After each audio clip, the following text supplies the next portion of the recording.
मैं यही कहूंगा, ये अंतरिम बजट हो सकता है, लेकिन समावेशी और अभिनव बजट भी है। ये इंटरिम बजट के साथ साथ इनोवेटिव और इंक्लूसिव बजट भी है। ये विकसित भारत की मजबूत नींव रखने वाला बजट है। ये युवाओं की आकांक्षाओं पर खरा उतरने वाला बजट है। ये गरीब, युवा, अन्नदाता, नारी शक्ति के लिए बजट है।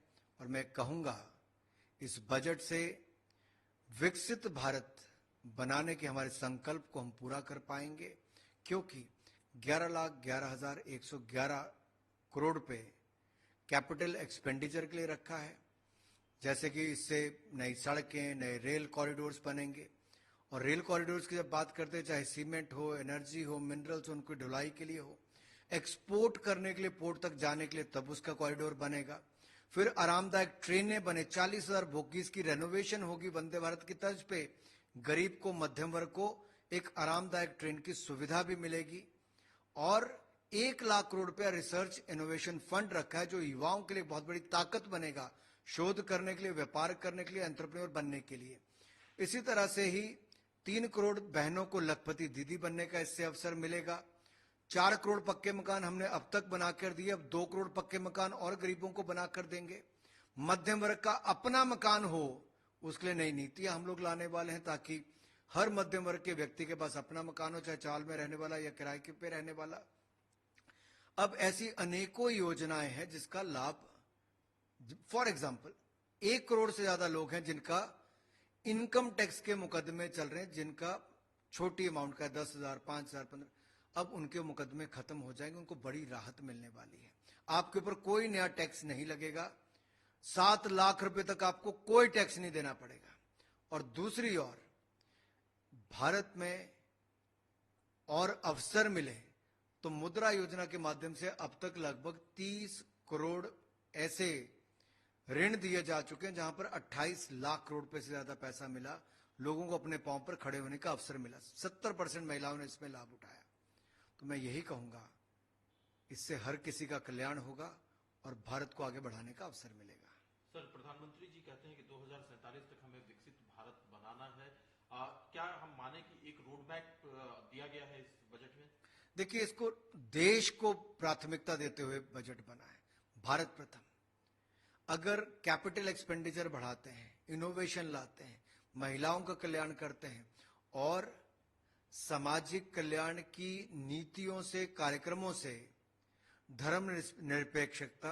धर्मनिरपेक्षता सबसे ज्यादा दिखता है। आपको जो हम सेकुलरिज्म की बात लोग बहुत करते हैं, वो इसमें सबसे बड़ी दिखती है।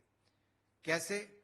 अगर 4 करोड़ मकान मिले, 12 करोड़ शौचालय मिले, 13 करोड़ घर को नल से जल मिला, 10 करोड़ गरीब को सिलेंडर मिले, 80 करोड़ लोगों को 5 किलो अनाज मुफ्त में मिला, तो इसमें जाति धर्म से ऊपर उठकर सबके लिए, सबका साथ, सबका विकास किया गया। इससे बड़ा सेकुलरिज्म का उदाहरण और क्या होगा?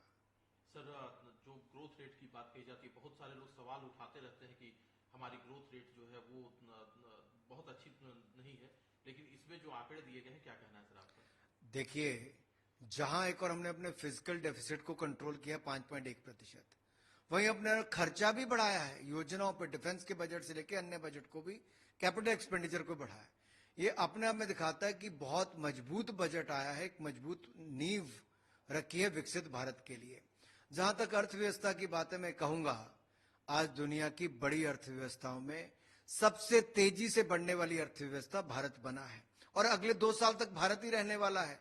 यह भी सबने प्रेडिक्शन कर दी है। अब तो हमें से और ताकत देनी है, और ताकत मिलती है अच्छी नीतियों से, निरंतरता से, स्थिरता से। ये सरकार की स्थिरता देश के लोगों ने, देश की जनता ने दी 2014 से 2024 तक। तो मैं यही कहूंगा, अब आगे और स्थिर सरकार मोदी जी के नेतृत्व में आएगी, भारत और मजबूत होगा, भारत की अर्थव्यवस्था और मजबूत होगी, और गरीबों का कल्याण होगा। जैसे 25 करोड़ गरीबों को गरीबी रेखा से बाहर हमने निकाल कर लाए, अब आगे और को निकाल कर लाएंगे। मध्यम वर्ग की आमदन बढ़ी, आगे और बढ़ेगी। देखिए, जैसे घर के ऊपर सोलर प्लांट लगाना है आपको, अब 300 यूनिट आपको बिजली के मुफ्त में मिलेंगे, 18,000 रुपए आपकी साल की आमदन होगी। 1 करोड़ लोगों को मिलेगा, इनके 5-6 करोड़ लोगों को सीधा लाभ मिल रहा है जी। ऐसे ही आपके अन्य क्षेत्रों में आपको लाभ मिलेगा। ये सबसे बड़ा फायदा है कि हम लोगों की खर्चा कम करवा रहे हैं, यानी कि उनकी आमदन भी अपने आप बढ़ रही है। सर एक आखिरी सवाल है, जो वित्त मंत्री जी का बजट भाषण था उसमें दो चीजें उन्होंने कही। एक तो बहुत ही आत्मविश्वास के साथ उन्होंने कहा कि जुलाई में हम ही एक बार फिर से बजट लेकर के आएंगे, और दूसरी चीज उन्होंने कहा कि 2014 से पहले की अर्थव्यवस्था और 2014 के बाद की अर्थव्यवस्था का तुलनात्मक अध्ययन श्वेत पेपर के जरिए आएगा। बहुत अच्छा आपका सवाल है। मैं पहली बात कह दूं, आज हम ही नहीं, आज पूरा देश कहता है कि फिर एक बार मोदी सरकार, और दुनिया की उम्मीदें जब मोदी सरकार से है, भारत से, मोदी जी के नेतृत्व से है, तो हमें तो अपने देश को आगे बढ़ाना है।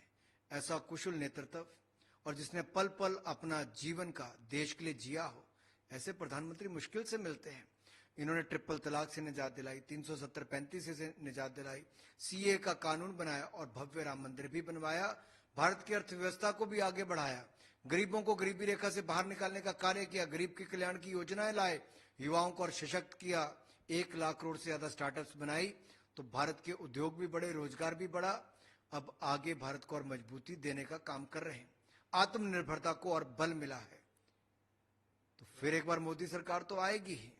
श्वेत पेपर भी आएगा। श्वेत पेपर इसलिए आएगा कि हमारी सरकार ऐसी सरकार है जो ये पारदर्शिता के साथ काम किया, सिस्टम की जवाबदेही तय की, और अब तुलना करके बताएंगे कि 2004 से 14 तक क्या कमियां थी और 14 से 24 तक मोदी जी ने क्या सुधार किया और कैसे देश को आगे बढ़ाने का काम किया।